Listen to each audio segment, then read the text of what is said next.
Hello, is that Karyn White? This is Karyn. Hello, How Karyn. are you? Is this DJ Flossie? It's DJ Gloss. Yeah, how are you? I'm great. How are you? Very well, thank you. Very nice to hear your voice as well. That's lovely. Thank you. That's good. Can you hear me pretty well? I can hear you fine. Can you hear me okay? Yes. Yes. Wonderful. That's great. So, well, do you mind if I start asking you a few questions? Is that okay? Let's go for it. Okay. Well, from Superwoman to Sister, that's a considerable journey. Tell us about it. Tell us everything we need to know.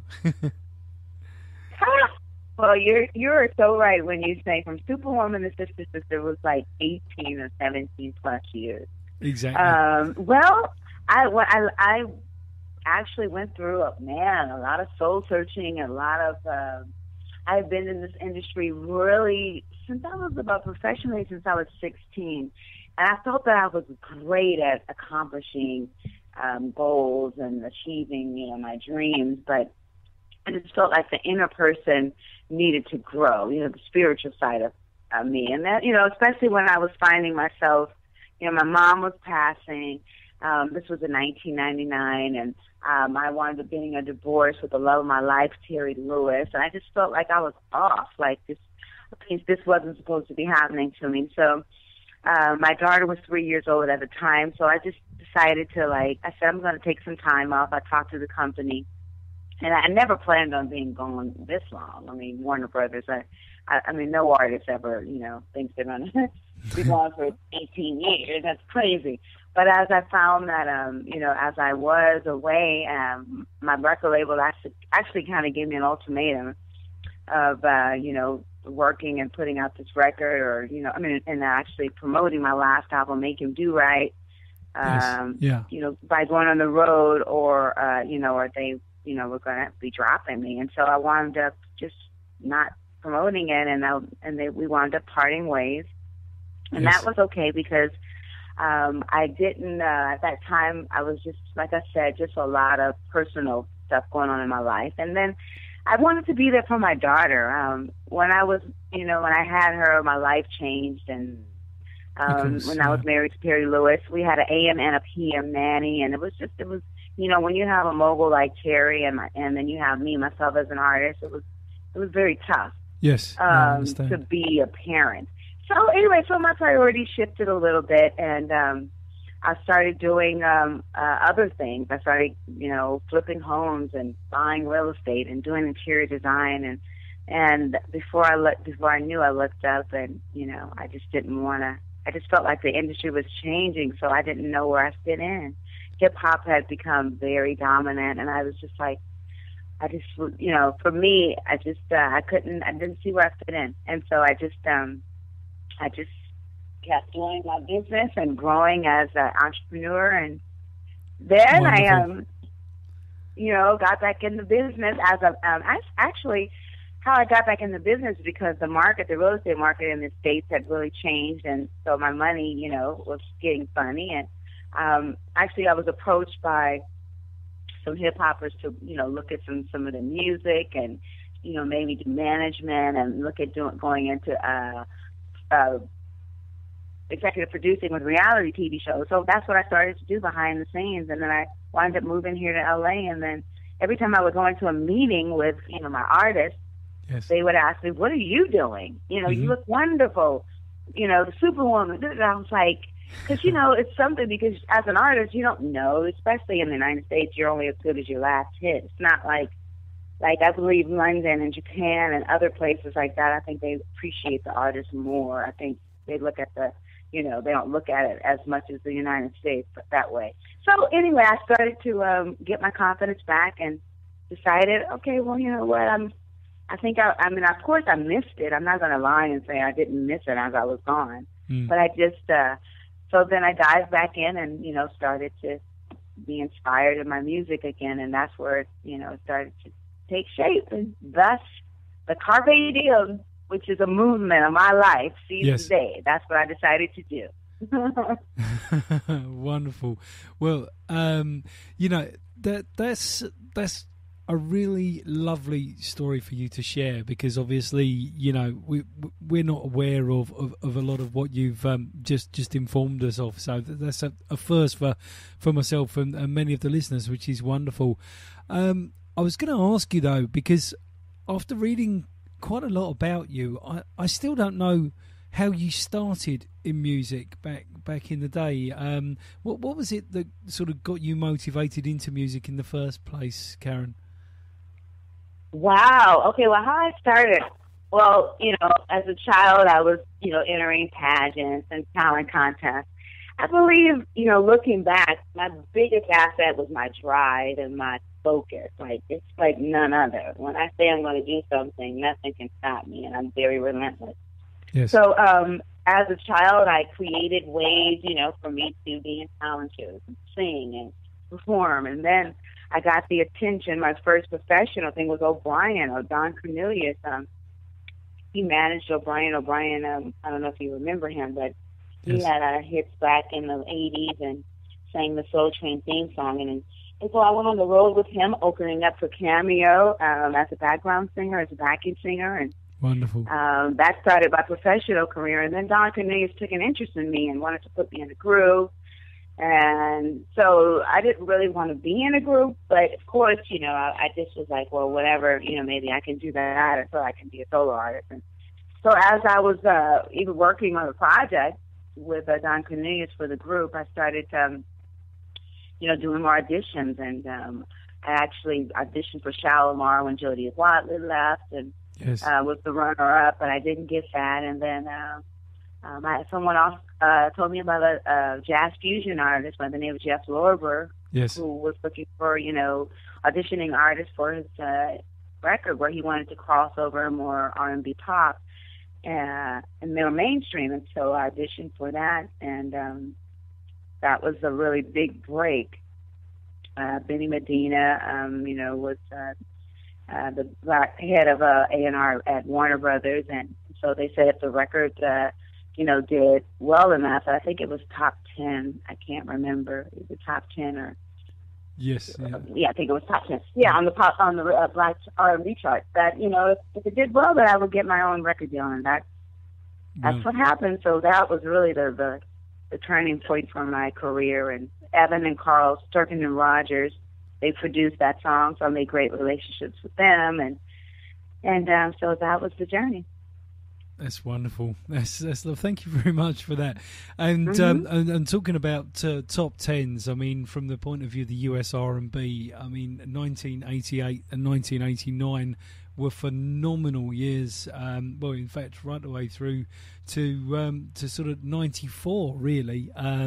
You know, with streams of hits, and here in the UK again in the top 20s, and that must have been an absolutely wonderful time, Karyn. Perhaps you can tell us a little bit more about that. I couldn't really hear you too much. This is about, you're talking about just the time from in the UK, the hits, and just kind of what it was like internationally. Really, I mean, you had international. Okay, gotcha. Platinum and gold. Okay. I mean, that's really big stuff. You know, platinum, gold. Oh yeah, yeah, wonderful. You know, and I just wondered how that felt for you. I gotcha. Yeah, internationally, it's been amazing. I mean, because that's what every artist's dream is. I mean, especially for me, because I feel like the world is big, and I love the industry now because, you know, I'm not with a major label signed directly, but I'm distributed by EMI, and I'm actually have my own label, Karyn White Enterprise, who this record is released on. But I've been able to market, you know, through, you know, technology, Facebook, and, you know, all the different social media outlets. And so it's wonderful to see that I do have a fan base, you know, in other countries. In the UK, it's so hip and cool. It's like every artist wants to be loved in the UK because I think they really know good music, and I think they set the trends and the standards. And so I've just, you know, I've always, you know, it's like just exciting coming there and being accepted by them musically, and I can't wait. I'm so excited about performing there and seeing, you know, all of my friends I think I've only performed there one time. Wow. And that was back, man, I can't remember, maybe 1990. Wow. And then so I'm really excited. So that's what you talk about, a loyal fan base. You understand what I'm saying? Well, you're excited and we're excited. Jazz Cafe is one of my favourite venues in London, and we'll be there. We're really looking forward to it. Oh, it's going to be a great show. I've grown so much vocally and just as an artist and as a person, and I'm one of those performers. I would kind of say, if anyone has remembered me from before, I have such my energy is crazy. So you got like a Tina Turner, James Brown, Prince energy.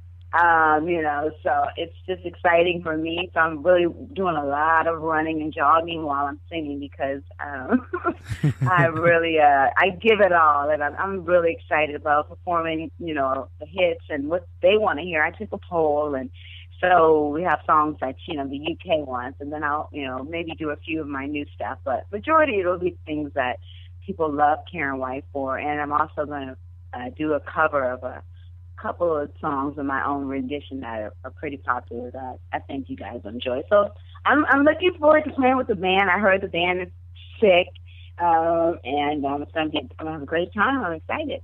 Sounds absolutely great. We're certainly looking forward to it. And the Jazz Cafe as a venue is very you're very close to the artist. It's got a lovely feel to the venue, it's very personal, if you know what I mean. And I love that, and that's the best because you can interact and you're right there. And because it's like I hate for me, of course it's a dream to perform in the big places, but it's just the quaint places, and there's nothing like that kind of energy when you can feel people and be right there in their face. So that's what's up.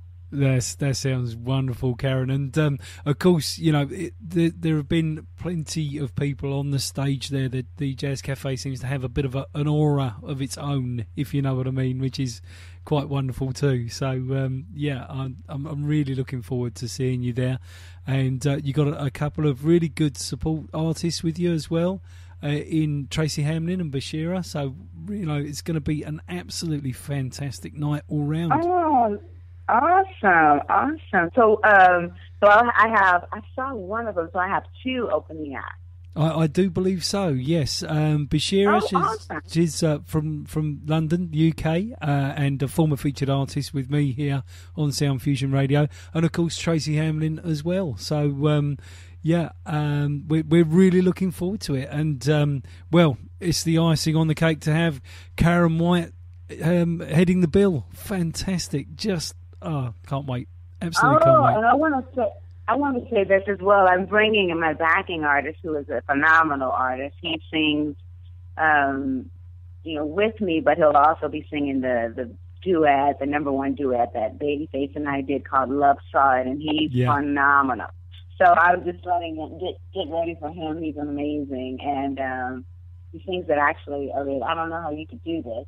But I can't. I won't say that. But we'll see what you guys think. But he's phenomenal. So I'm excited about. And he's also my hype man, and I'll be bringing him with me as well. So we look forward to seeing everyone. Come out. You're gonna have an awesome time. It's entertainment. Sounds wonderful. It sounds absolutely great. And we played Sister Sister this morning on the breakfast show as part of our rotation, and also we're slotting in is it Carp Diem? Is that correct pronunciation?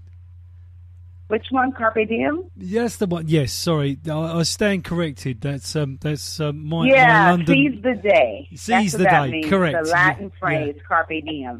Carpe Diem. Yeah, I have seized the day against it, and but I was trying to pronounce it correctly and made an awful job of it. So never mind. And also, My Heart Cries. That's on your website, isn't it? That comes up straight away on your website. My Heart Cries. That's a lovely video. Oh, thank you so much. Yeah, we had a great time making that, and Sister Sister is a love song to women about loving themselves and coming together more. And I think it's Superwoman was about not a man not taking, you for granted and sticking through someone through some tough times, and Sister is about loving each other. So more. So that's a song dedicated to all the sisters, all the girls out there. That's a fun song. It's to sing, and then Seize the Day is just going after your dreams. And I feel like, especially for me, I feel like that's really what I represent. A person, coming back into an industry that, after 17 years is crazy. So I think I have to Google this and see what's like the longest comeback if someone has had, because I think that's such a long time to be away from an industry. And I really am better. I feel like today I'm doing, I'm just seizing the day in every way. I'm acting. I have something. My daughter and I are working on a reality show together here in Los Angeles. I'm acting. I'm just doing. I wrote a book, poems and affirmations. So I'm just doing all the things that my heart desires, not letting age or circumstances or anything stop me from, from seizing the day. So that's pretty much my movement right now. So if you come out and see me, I would encourage us all to live, our best life, and because Wonderful. a lot of people, once they get past their 40, they start feeling like, the best of life is already past them, and I disagree with that. I do too, because I'm way past my 40s. Yeah. So I definitely agree with you. That's for sure. Yes, you have to. Well, what is life if you feel like that? It's like, no way. Because you have more wisdom. To me, I'm excited because I'm not doing the dumb things I used to do. So I'm with you there. So, exactly. It's like, okay, I got wisdom now, so it's fun, Oh, wonderful. Just as one last thing then, because I don't want to take up loads of your time. It's been absolutely lovely speaking to you. Thank you so much. And thank you. Seriously looking forward to you coming across to the UK. Just can't wait for that, and so pleased to be coming. But if there's anything you'd like to say to your fans here in the UK, and of course worldwide, because we are a worldwide radio station too, point them at your social media, where to buy your music, your record label, etc., then please feel free to do so right now. Yeah, I want to say this is Karyn White, and you can reach me on Facebook at Karyn White Official, and that's KarynWhite Official. And you can reach me on Twitter at Karyn's World, _at Karyn's World. And the best way to reach me is on my website, KarynWhite.me, and that's KarynWhite.me. Looking forward to hearing from you. Carpe diem. That's wonderful, and it is an absolutely lovely website too, with great videos, very high resolution. You're going to love it. So check out the Karyn White website. It's lovely. Thank you so much for your support and your kind words. I appreciate it. Well, we'll see you soon. Hopefully you're going to be at the show, right? We'll be there at the show. Yep, definitely. Okay, make sure we meet you. Make sure we see each other, because I want to definitely meet you in person. Well, I will do my very best to distract your attention. But you will. There won't be much gap. There won't be much distance between there isn't between the audience and the artist. It's very, very close up, which is nice. And yeah, it's a great venue for that. So I'm really looking forward to it. And thank you so much for your time. It's been lovely. Thank you too. You have a wonderful evening. You have a wonderful rest of your day too. And we'll speak soon, hopefully. You take care. Thank you. Bye-bye. Thank you. Bye.